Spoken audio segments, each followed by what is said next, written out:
So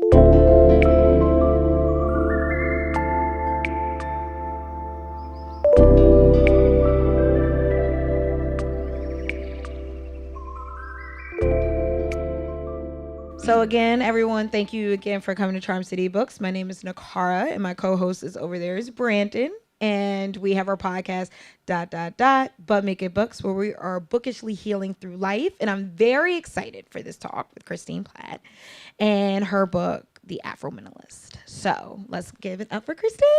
Thank you. Thank you. So how we start our podcast is usually just a check-in. So how you doing? How you feeling? You know what? I am good.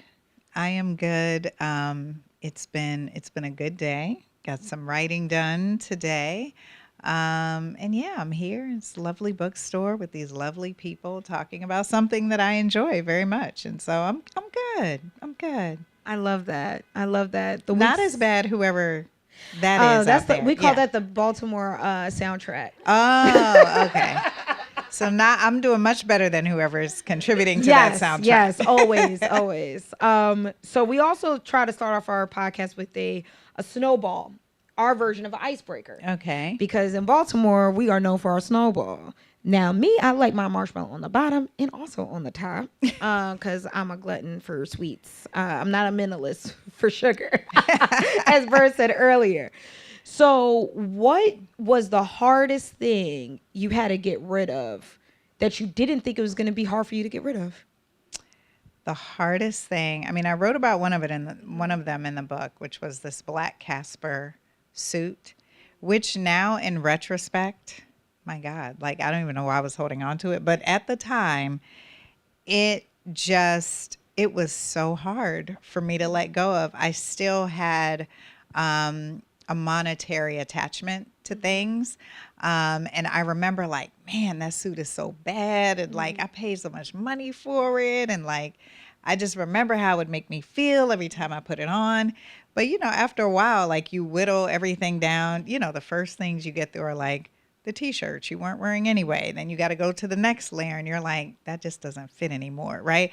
And after a while, you're left with just the things that you really need, use, and love.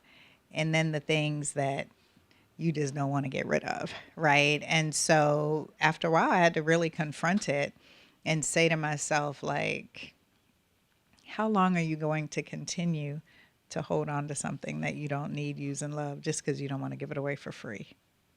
Ooh. Right? Like, it's just sitting there, taking up. I'm never going to wear it. Like, I'm never stepping foot back in a law firm. Right. Ever again, right? So it's praise the Lord. Praise the Lord. The billable hours are behind me. And so it's like, why am I holding on to this, right? Just because I didn't want to give it away for free. And I ended up giving it to Dress for Success. And so I write about that in the book. I feel like that was the hardest thing at the time, which of course now in retrospect, it was nothing. It was nothing.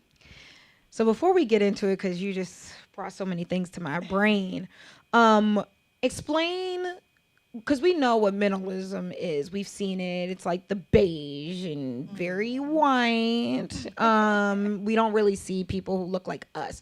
So you took minimalism on its head and you called it Afro Minimalism. Yeah. So what is Afro Minimalism to you and how you define it? So 2 things. So first, I did what everyone else did with minimalism because it is so white, literally and figuratively, right? And so that's all we had to go by is the aesthetics, right? And so that's all I went by. And I ended up with literally like this all white, barren decor. And it was so miserable. And I was like, this is the most, like, I feel like I'm in an institution. Like, and I was like, you know what? If I'm going to be a minimalist, I'm going to have to be the Afro Minimalist. I'm about to have color. I'm about to have fabric. I'm about to have texture. Hi, welcome. And that's how it came about, right? It sort of came about as like this defiant, I'm going to live with less, but it's going to be black. it's going to be black. And then it became sort of like a framework for me deciding what are the things that I really need, use, and love that fit into this life that I want to have, right? As a historian, as a writer, the history and beauty of the African diaspora mean everything to me. And so that's what Afro minimalism is. It's just a minimalist life influenced by the African diaspora. Which I thoroughly enjoy, because as I was going through my closet and I was thinking about how am I going to live with less. I'm like, I always thought I had to get like the staple pieces, the black blazer, the black pants, the perfect jean, whatever may have you. But then I was like, that's not authentic to me. And I would love for you to talk about authenticity when we're talking about Afro minimalism, because I think in the minimalism movement, I rarely hear the word authenticity. No, because it's not a thing. It's not a thing, right? The problem is that mainstream minimalism focuses on aesthetics, right?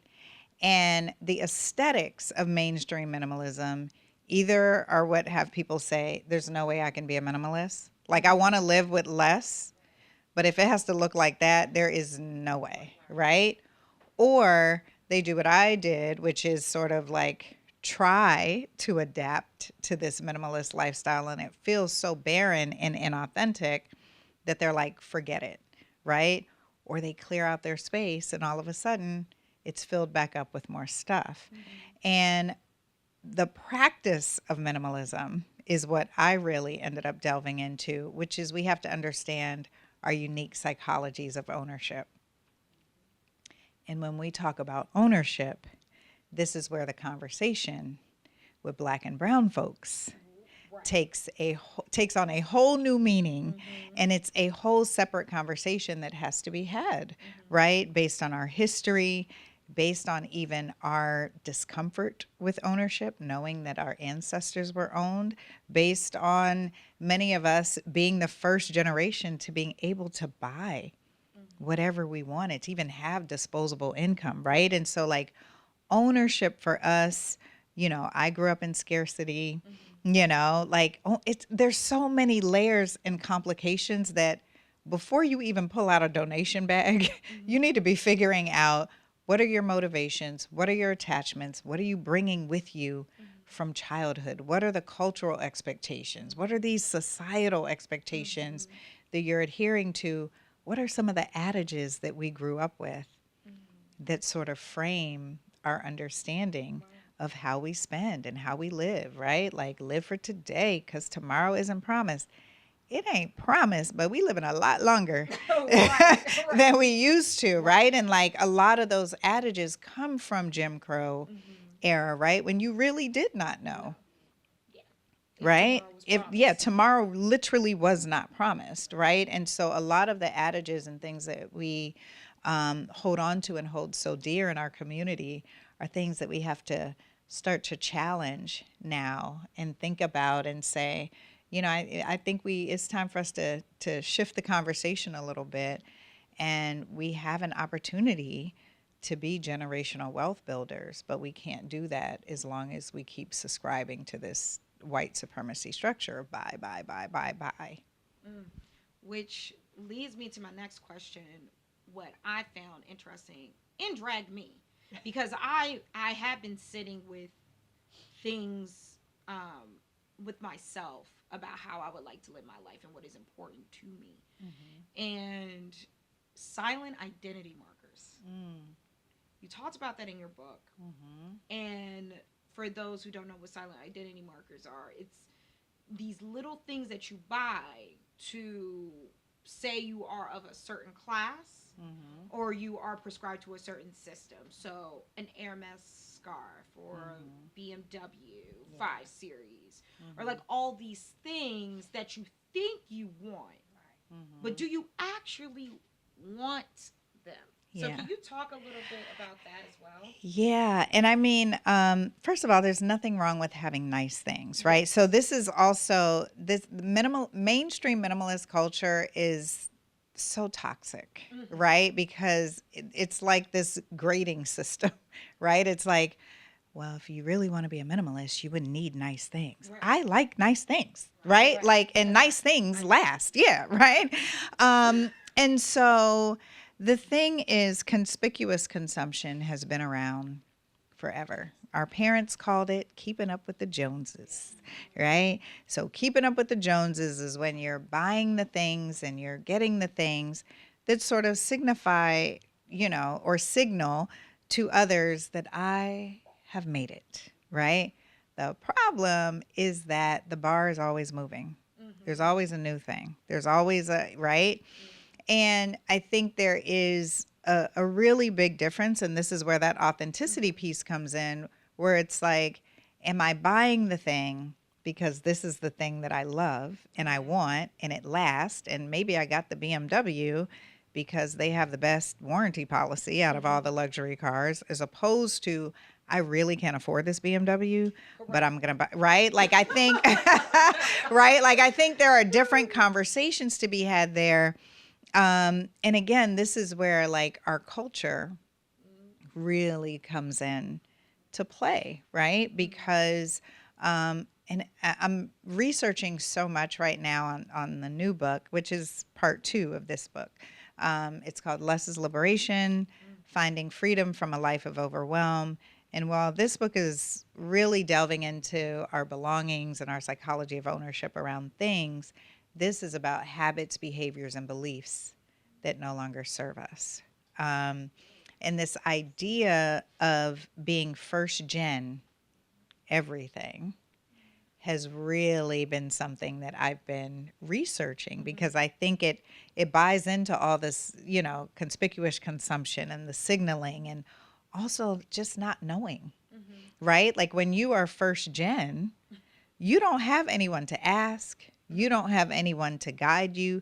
You are literally following dominant culture. Yeah.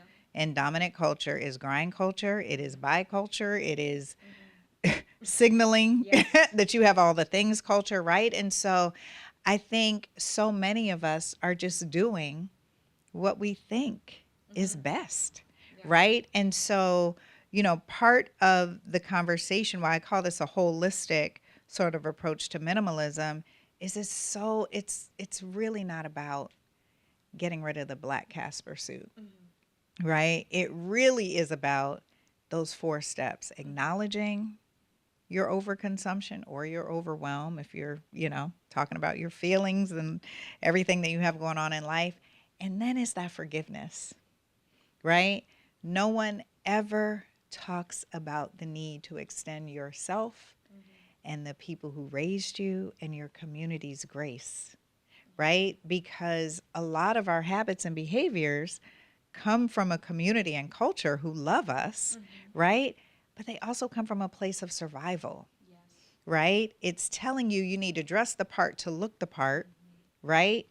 As a means of survival. It's telling you, you have to work twice as hard to be seen as half as good for your survival, right? And many of us are first gen where we're able to challenge some of these narratives and notions that have been true for generations, right? And in doing that, we have to forgive ourselves, but we also have to forgive those who knowingly or unknowingly contributed to some of these habits and beliefs that we have around our spending. That is so true, because as I was going through and clearing out my crap, I was like, how did I get here? How did I get here? Do I not tell myself no? And then as listening and reading your book, I also looked at my parents and I'm like, they were told no so much. They always just told me yes. So what do I in turn to tell myself? Yes. And so as I was clearing out everything, I was like, dang, I need me a nice little treat. The treat would be to go out and go get something else. But I was like, the process of letting something disappear. So I've done ice cream as a good one. Disappearing. So the other thing too is I want you to touch on social media, because you did also in the book sometimes how we need the outfit to go out on the trip, or it makes it so easy to look at my phone and just buy. And it makes it worse too, because it'll slash it with red to signal to us that we're getting a deal. So can you talk a little bit about that? I love talking about this. You know, what was so fascinating with this book, I thought that I was going to, I was looking at like all these psychology journals. Like once I started to, I was like, I'm going to delve into the psychology of ownership first. And it would just be like, I mean, it was like looking for a needle in a haystack. And then I found I found gold. And you know where I found gold? In advertising. They have spent billions of dollars to understand how the psychology of ownership works, right? And I'll talk about the social media piece, but first I want to talk about when we go into stores, because that was how I first, it was like this, in A Beautiful Mind, where he's starting to connect all the dots. Now it's like, that's why I have all this stuff, right? Right, because I didn't understand the psychology of ownership, which starts with touch, right? This is why they always want you to try on the thing, test drive the thing. Don't you want to hold the thing? Go in there and put it on, right? Because they know that the minute we touch something, partial ownership forms. And don't let someone be, swirling around. It's always the strangers that are hyping you up. Oh, do they have another one of those? Then you're like, no, they don't have another one, like, right? That is how, so we start to form partial ownership over something the moment we touch it. The longer we're holding it, the longer there are people swarming who we think might want it, right? Then we want to exert full ownership, right? This is why you can give a kid a roll of toilet paper to hold while they're walking around the store. And by the time they get to the counter, they're falling out. It's my toilet tissue, right? And you're like, it's toilet tissue. They're like, but it's mine, right? Like that is the power of our psychology with ownership. And so I think understanding that, my first thing was I cannot go into stores touching all the things, right? Because things feel nice, right? And they look nice. And next thing you know, I'm trying to have full ownership over it. And I think social media sort of just took it to the next level, right? And, I was born in the 1900s, as my daughter says, right? And so I remember a life before the internet. I even remember social media when advertisers were not, businesses were not, they just weren't interested. It was just like it was just like a social networking situation.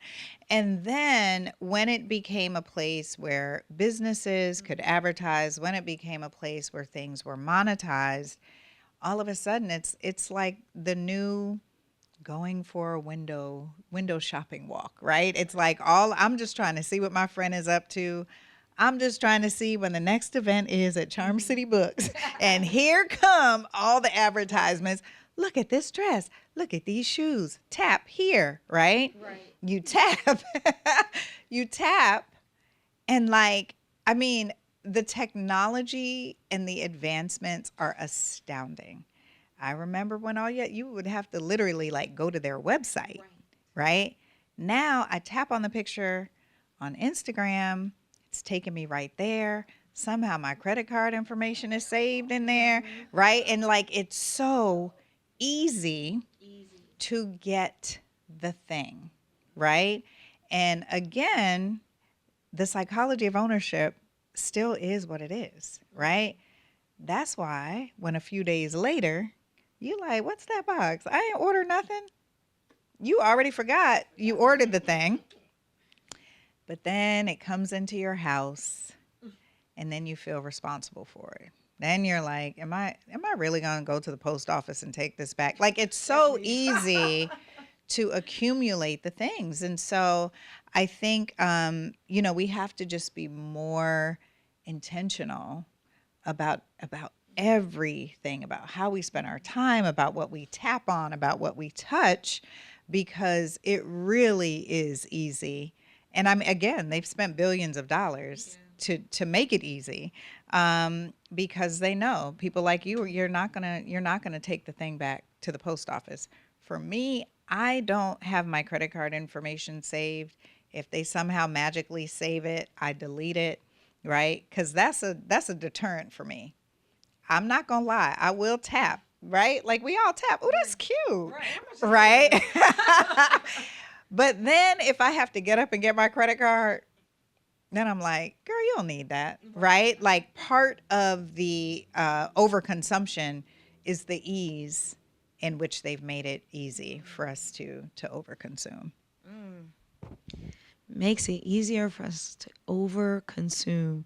There's something else that you brought up too, in your book that I think being a global citizen is important, about how we're using the things that we use and where do they end up. So you touched on, and I know for a fact this is happening too, that all the clothes are just dumped off the coast of Africa and Ghana, just chilling there. Or the fact that you can't even burn clothes because some of them have so much toxins in them. Like all the cheaper, you said the cheaper the clothes, the more toxic it is and harder to get rid of for the environment. So I definitely would love for you to touch on that and how can we be better in that regard. And then also the labor that comes into the clothes. Because I think sometimes we look at something that's cheaper, but what we're not thinking about is, oh yeah, you said not only is it more toxic, the cheaper the clothes, the cheaper the labor. Yeah. And so can you talk a little bit more about that? Yeah, for sure. I mean, I think it's so important that we understand the life cycle of anything that we purchase or bring or keep into our lives. And fast fashion has just done so much harm globally. Like it has caused more harm than, we're always talking about emissions. And it's like fast fashion is like the leader in climate change, right? Because of the amount of water even that it takes to make a pair of jeans, right? Like gallons and gallons and gallons of water, right? And so it's like understanding the life cycle of a garment really gets you to understand how long, not only how long it takes to make something, but how long it actually also sticks around, right? And so I think oftentimes we think, oh, I donate this piece to Goodwill, someone is going to use it, right? More often than not, unfortunately, a lot of those, it's just like a pit stop before it ends up in a landfill. And if you've ever visited first of all, it is like the saddest place on earth, right? I mean, even the ones here, there are some here in Maryland, and like you are literally looking at items that have been there for decades, right? It's like this, we haven't been taught what happens to the things that we let go of. And I think if we were more educated about that, we would be much more intentional about what we buy and how we discard of things, right? Labor is its own sort of monster with fast fashion. I mean, these garment factories, and this is the beautiful thing about the internet now, right? Like a lot of this stuff used to be hidden. Now it's all out there on full display. New York has known for fashion. They have actually been working on a fast fashion law. Like this is how harmful this industry has become. Our parents' generations and most certainly our grandparents' generations, clothing would come out 4 seasons, right? Like you would, this is this season's collection, this is this season's collection, this is this season's collection, and this is this season's collection. Now, literally, it's like a new collection every week. Right? And the cost of labor is so cheap in some of these garment factories that they knowingly make more clothes that they're even going to be able to sell. They don't care. They know, but the labor is so cheap. Yeah. It's just produce. In India, there are lakes that have they're literally like purple. from the dye. Yeah, right. And that means no one can drink that water. That means, the plants that use that as a source of nourishment are now carrying these toxins. I mean, like, it is a really big issue. And I think, there's a reason that this information isn't shared with us, right? Because we live in a capitalist society. So if I know, like, man, I can't be buying all this stuff, then it's like, well, that doesn't work well for capitalism, right? But at the end of the day, I think now we're seeing, climate change now is undeniable, right? And I remember a decade ago, 2 decades ago, we were trying to explain to people how it worked, but they've been trying to explain to people about climate change since the 1600s, right? That human behavior is what dictates the change in our climate and in our environment. I think only now it's become undeniable, and so you have more people who are open to talking about this. We have conversations about even our eco emotions, right? Like eco grief, eco anxiety. Is this thing contributing, right? Like now we have conversation around it, but it really is about our own habits and behaviors around consumption, right? Am I telling you to sell everything and go live off the land and get a chicken farm and all? Like, I'm not saying that, right? And I think, one of the greatest lessons I learned with writing this book is that it's so less about the aesthetic, right? And just more about being a mindful consumer, just more about being intentional with what you have, with what how you choose to discard the things that you no longer need, use, and love. I mean, there are people in our communities that are always in need, right? And I mean, there are literally organizations that take everything, right down to like used mascara wands. I mean, like, there are organizations that take everything. We just have to be intentional about what we let go. Ooh, that's true. Speaking of letting go, you also talked about, and we talked about earlier in this conversation, that I'm going to open it up for you guys to ask questions, but I think this is important, especially since we're in a group of Black women, about the aesthetic of buying the thing for that event because we have to do the thing for this event, and we have to look like this because we can't look like that because we are Black women, and we have to always raise the bar. We always have to be in the boardroom and look this way and that way with the newest thing. Oh my God, is that dress too tight? I don't know. My booty kind of popping. Is this too much? And so we buy in order to feel needed, included, valued, respected, all the things. And I'm sure you have a passage because that was my biggest journey of letting go, is that I have this job where I feel like I have to always look the part. I always have to be that person. And it broke me because I'm not living authentically. I'm not dressing authentically. I don't like shift dresses. Those like, I don't like to look like a J. Crew mannequin. Like, I do like J. Crew when Jenna Lyons was in charge, but now it's like, that's not who I am. That's just not authentically who I am. And I think in a world that breaks Black people down to fit into a mold that isn't authentic to us, is what really I took out of this book. It's like, as much as society has broke me down to make me fit this thing, I can't be in your thing. That's just not authentically who I am, and it's killing me. So you already have the passage pulled up. Okay, so let's go.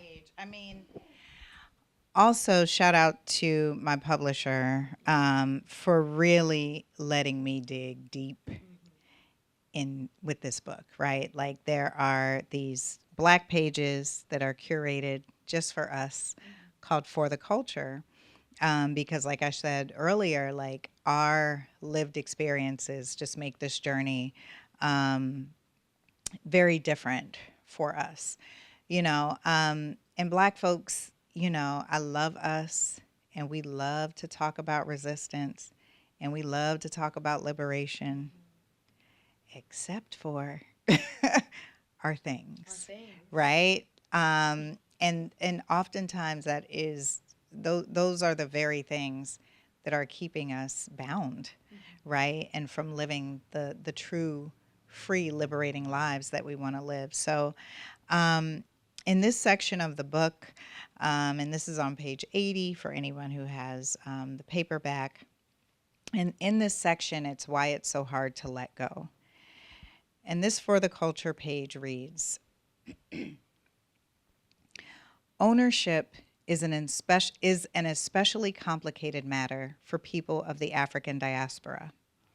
From our ancestors being stolen and once owned as property, to our need to have things so that we feel in control of something in our lives, Black people have a different, deeper relationship with our belongings. Additionally, our communities are still grappling with generational implications and inequities resulting from slavery, Jim Crow, redlining, and other state-sanctioned limitations on ownership. Without a doubt, our familial and collective histories continue to influence why we are so attached to our things. Black people and other marginalized groups must understand the powerful connection between the psychology of ownership and the false sense of security it often provides. Our desire to seek comfort in things is heightened when we live in a society where we constantly feel unsafe, at risk. Take special note of areas in your life where your attachments to an unwillingness to let go of certain things may be rooted less in the culture of consumerism and more in the culture of white supremacy. Although making such acknowledgments can be difficult and even painful, this work is necessary, not only for your minimalist practice, but also for your survival and that of our communities.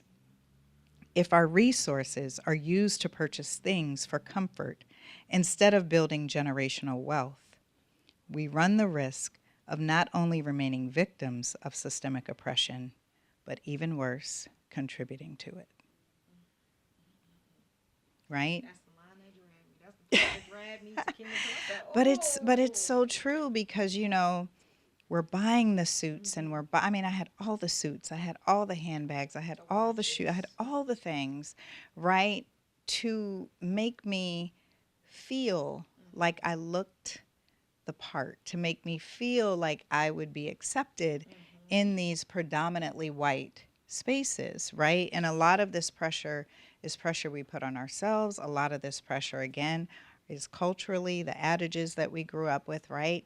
And I mean, the biggest flex, the biggest act of resistance is me wearing whatever the hell I want, however often I want to wear it, right? For a very long time when this book came out, I wore the same red jumpsuit to every event just to prove a point. I have a washing machine, first of all, right? It's not like it's not like it's dirty, right? It's like, what is the harm in wearing something more than one time? What is the harm in being seen in something more? I have worn this dress 1,000,000 times, and every time someone is like, I love that dress. And I get to say, right? And this is the beauty of being intentional about what you buy. This dress is by Ron David. That's a what black I have a white one by Ron. I love Ron. Shout out to Ron. Right? But like, I literally know the person who made this dress. Right? Like, I don't have to worry about tracing and wondering and right? Like, I know the person who made this dress. I'm supporting a local black business, right? It's not that you can't buy things. It's not that you can't have nice things. It's not that you can't enjoy things, right? It's being intentional and purposeful. And for me, I'm always looking, is it black owned? Okay, it's not black owned. Is it woman owned? Right? Okay, what are their belief systems? What are, you know what I mean? Or like just being intentional instead of just giving your money away. I'm gonna end it in one more question, and then I'm gonna let y'all talk real quick. You said something. I want this to start off the conversation. Grown woman versus growing woman. What is that? Yes. Oh, we put so much pressure on ourselves. And, you know, I think it is culturally, but it is also very much genderized as well, right? I feel Black women in particular just we just do ourselves such a disservice by being so hard on ourselves, right? It's like, I know right now, as somebody listening, they're like, I'm about to get that book, and this weekend, why you gotta do it in a weekend, right? It's just like we just put so much pressure on just do so much all the time, right? Like we just put so much pressure on ourselves, and we're so hard on ourselves. And I really want us to extend ourselves more grace and compassion, right? We are allowed to make, I don't even want to call them mistakes. We are allowed to make choices and decisions that may have not been the best at the time, right? That actually end up teaching us something, that actually end up serving a purpose. And so I like to say that I am a growing woman. I'm not a grown woman, right? Because grown, it's like, you should know better. You should do better. You should, it's like this weighted pressure that comes with that word grown. And I'm like, no, I'm growing. I am a growing woman, and may I always be growing, right? I don't want to ever be fully grown. May I always be growing and learning.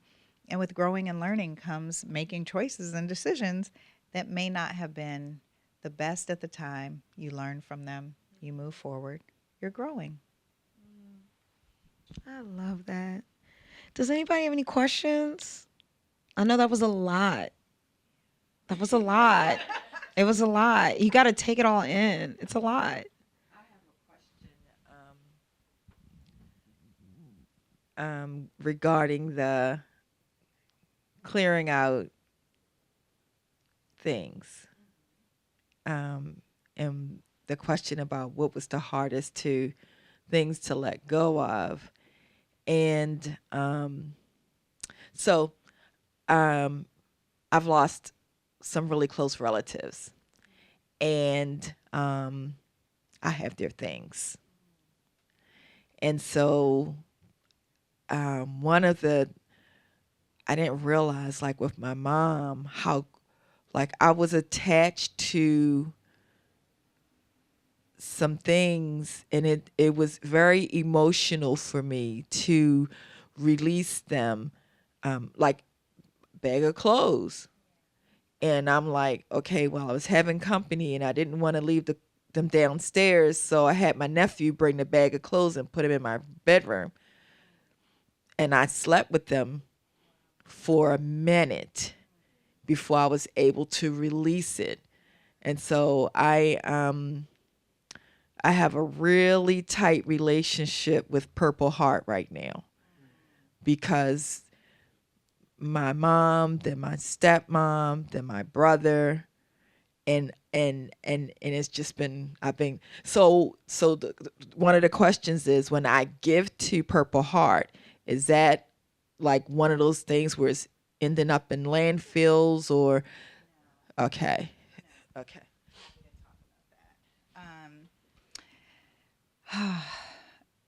There's a name for that. It's called inherited clutter. And inherited clutter is something that, as you grow older, it is inevitable, right? That you will lose people who you love. Their things will be left behind, and everything feels important. Everything feels, like, man, I can't let go of this. This was, and again, this is something that we do here in America with our attachment to things, that other countries, like, death is inevitable. There's a book called The Swedish Art of Death Cleaning, because death cleaning is actually a practice in other countries. When you become a certain age, right, and you still have your wits about you and you are able to make those decisions, right? And that was I remember hearing about the art of death cleaning, and that is what prompted me to get rid of a lot of like old drafts and stuff that I had. I just didn't have the time to shred them, and then there's like all this stuff about where the paper can go, and so I just had them stacked up. And I thought, wow, God forbid, if something happened to me, my daughter would be stuck with all these drafts, and it would be so hard for her to get rid of them because in her head, now those were mom's drafts. Oh man, I remember when she was writing the Afro Minimalist guide, whereas I'm on the other side wishing I could shout down and be like, girl, shred them things. You know what I mean? Right? And so, girl, I just didn't have time. Right. And so I think that's also a motivation for us to let go of the things that no longer serve us, with the understanding that we don't want to leave that burden on the people who love us. We don't want to leave them with that burden. We are in the best position to determine what we no longer need, use, and love, right? It is so hard to part with inherited clutter, and it just gets passed from generation to family member, right? And it's just like someone has to break that cycle. Organizations like Purple Heart, Dress for Success. I mean, there are a number of organizations that you really know that those items are being used for the purposes that are intended. Either they are going to help people, they're going to sell the items, so that they're very intentional. And a lot of those organizations are also very intentional about what they accept. Right. And that's usually a clue when they're like, no, we don't want that. You're like, oh, right.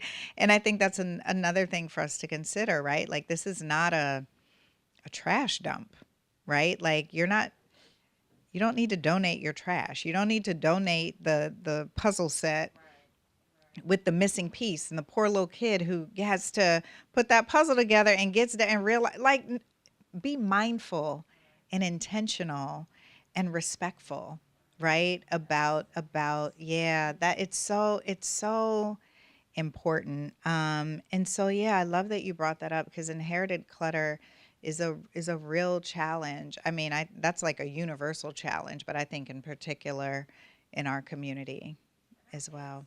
Absolutely. So as a result of having to clean out all of these homes, that's the position I'm in now, because what was important to them was not important to some of my family members, and I was the one that was stuck with all of the, no, you can't do that. But in the process, I wanted, even though you mentioned that book, I had read an article about death cleaning. And so that's where I am with my things, because I used to teach, and I have all of these mementos from all of these children and all of that. And I'm like, if I die today or tomorrow, they're going to throw it in the trash. Or they're going to be stuck with it. So I was like, okay, so I've already started decluttering and getting rid of clothes and things, but I had to hit that office and start going through all of my teaching things, in addition to my mom's things, in addition to my brother's things, so that when that day comes, my family won't be burdened with the grief that I'm burdened with. I love that you mentioned that, because they're already grieving, right? They're already grieving loss. And then they're stuck with the grief of what to do with all this stuff. And there's always one family member who it falls on, right? And I just think it's something that we really have to start being more intentional about.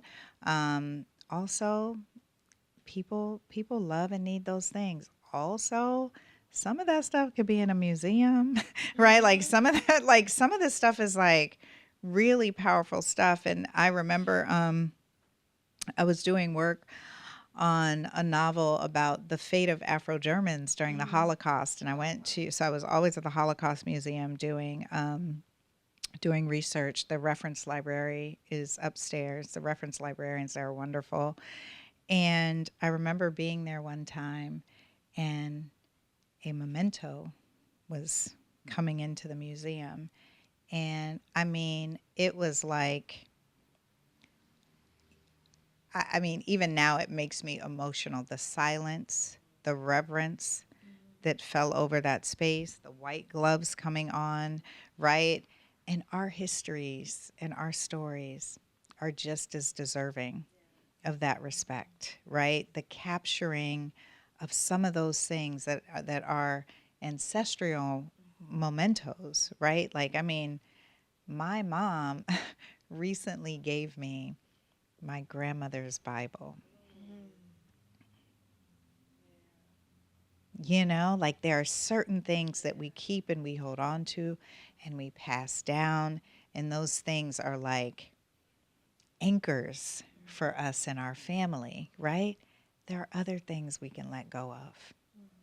There are other things that we can just let go of, let them be of service to someone else, whether it be a museum, whether it be a high school, a performing arts high school, right? That is always in need of, we need clothing from the 1950s. You know what I mean? It's like, yeah, it's like there are places that can actually use these items, right? And I just imagine our ancestors, like they didn't want it kept in a box somewhere, right? They didn't want it like stuffed and shoved around. And it's just like either use it or donate it to someone who will. You know, I have friends that have come up with all sorts of creative and beautiful ways to honor some of the things that their family members, their ancestors now who have passed on. One of my friends has the last pack of cigarettes that I guess it's his great grandfather, anyway, he has them in a shadow box. It's beautiful, right? So either take the item and honor it for what it is, put it on display, right? Give it to a museum, donate it to a school, do something. But if it's in a box, right? If it's in a box somewhere and you actually don't even know what box it's in, right? Like, it's time to have a conversation about that. Yeah. Any other questions? I just wanted to make the statement. I haven't read the book, but I'm really inspired. But I think conversations around minimalism tend to be about subtracting and clearing things out, and I think it is a lot about that. But I've heard a lot of addition today, and I really like that. Yeah, the addition of mindfulness, intention, forgiveness, and compassion have been loud for me today. Yeah. So I want to thank you. I believe you're going to go through all of the feelings. Yeah, thank you. I love that. And I mean, I think that is the thing. You know, there's all these little weird, like minimalist mantras. It's like less is more, and it's like that don't even make sense, right? But like that's what that means when it's like I have less things, but my life is so much more fulfilling, right? I have less things, but I have so much more life, right? Like I remember being burdened by my things, right? I remember, you know, looking around and just being like, why do I have all of this stuff, right? Why am I buying more stuff? Why am I buying more baskets and bins to hide the stuff? You know what I mean? It's just like, I know, girl, it's okay. You know? And again, and I think though that's where we have to get to a place where we can laugh about it and we can talk about it and like really under it, because this is part of the forgiveness. You know what I mean? It's like, I didn't know what I didn't know, right? And I was the first person in my family who could buy whatever they wanted. And that's what I did, right? And then, listen, one or two things is going to happen, right? And I don't want this to be, I don't want it to be the latter for you all, right? But sometimes you can end up a minimalist by circumstance, right? And then you really realize how little your things actually mean, right? So I think there is power in, being more intentional by choice. We're not even going to say minimalist anymore, right? I always said if I knew then what I knew now, I would be the Afro intentionalist, because it's not about minimalism, right? I really want folks to be more intentional with what they consume and what they have and what they welcome into their lives, and knowing how to say no. You don't have to take the thing. No, I'm not. Mm-mm. Oh, I got you and people honor it. Yeah, like, I mean, yeah, people honor that. I mean, I do get that a lot. How do I say no? Right? Like, I don't want that for my child. I don't want that for myself. How do I say no? You say no. And they will honor that. Right? I think it's harder to say no to like a parent, right? My mom loves to knit things.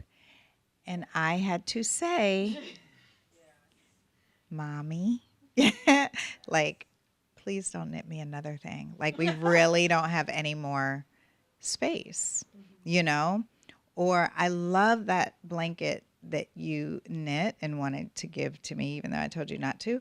Do you mind if I donate it? Like, people will honor your no, but you have to say no, right? Because if you say yes, you touch it, partial ownership forms, then it comes into your house, then you feel like you have to hold on to it. If I come over here and they don't see that planter, then they're going to be asking me where the planter is. You know what I mean? Right? It's like, just say no. I don't have space. I don't have room. I'm trying to live with less. That is so sweet. Thank you so much. But I can't, girl. Just say it. Right? I'm sorry, I'm gonna talk. It's okay. Go ahead. Okay. So I think part of, and this is like a whole life of learning, that sometimes people, and I think you kind of alluded to that, hold you to a certain standard of what you wear and things that you have, and that when you're ready to give it up, they're like, oh no.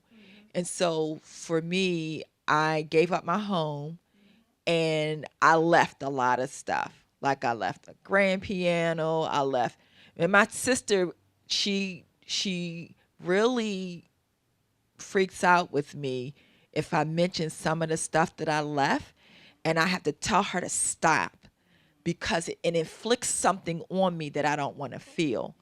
Like, I can ride past my house and I feel nothing because I release myself from that.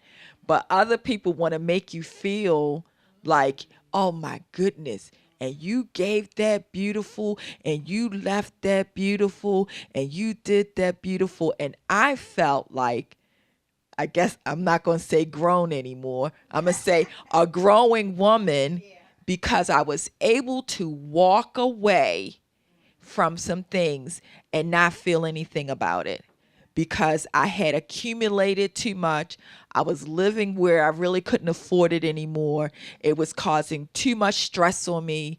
I mean, like, super amount of stress on me. And once I gave that burden up, I just left it. And I'm like, I have friends who, we had a nice party there. We had this, we had that. And I'm like, okay, you're right. But just, She talks about that in the book. Yeah, I was going to say that too. You're allowed to have listen, there are always going to be people who are still attached to things and your life and the life that they thought that you were living and the life that they think that they want. You know what I mean? There's all these layers to it, right?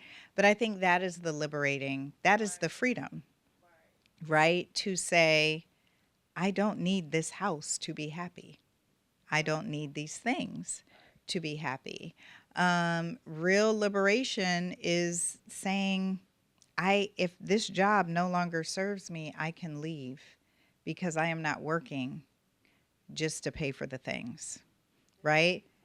So many of us have been there, right? And I think, what it really is, I mean, a lot of times people are like, how could you be so brave, right? It's like, it's not really bravery. It is really wanting that much to be free, right? Like, and I feel like for Black and brown folks in particular, I mean, like, we have the blueprint for liberation running through our veins, right? Like, our blood memories is what they're called. Blood memories are, memories and principles and practices that have been passed on from our ancestors, right? And like, our blood memories are full of liberation, right?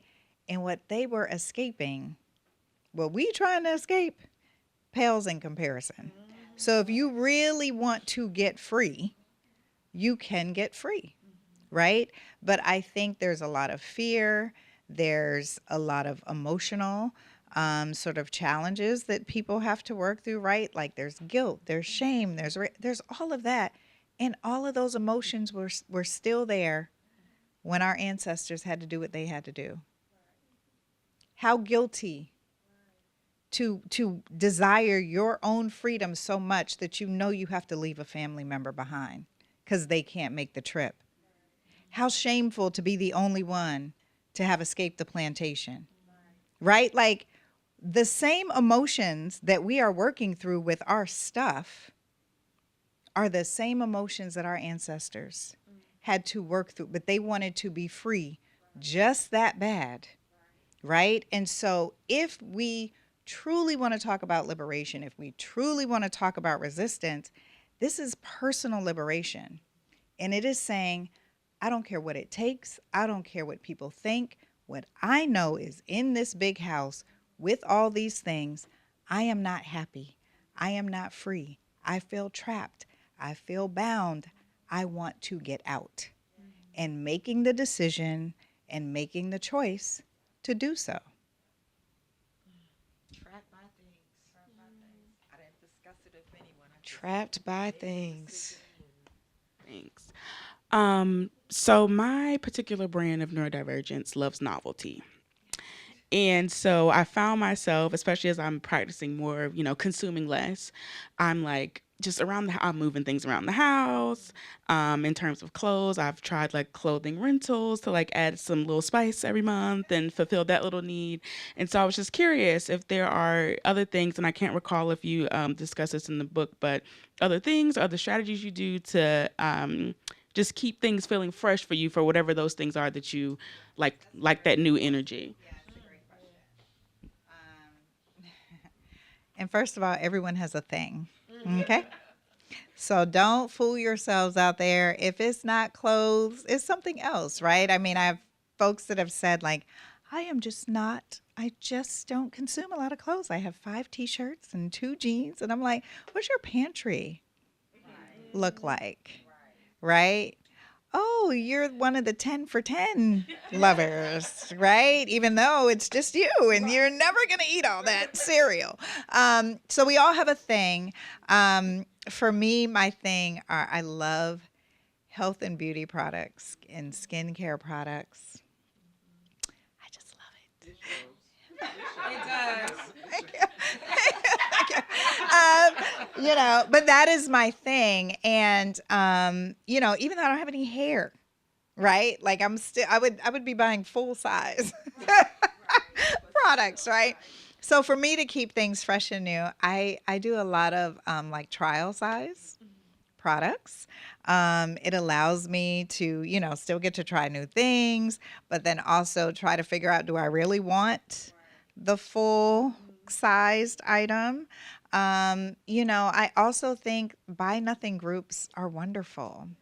Buy nothing groups are wonderful. For folks who don't know what a buy nothing group is, they are groups within your community, people just like you who are trying to live with less, who are trying to consume less, who are trying to keep as much as possible out of landfills.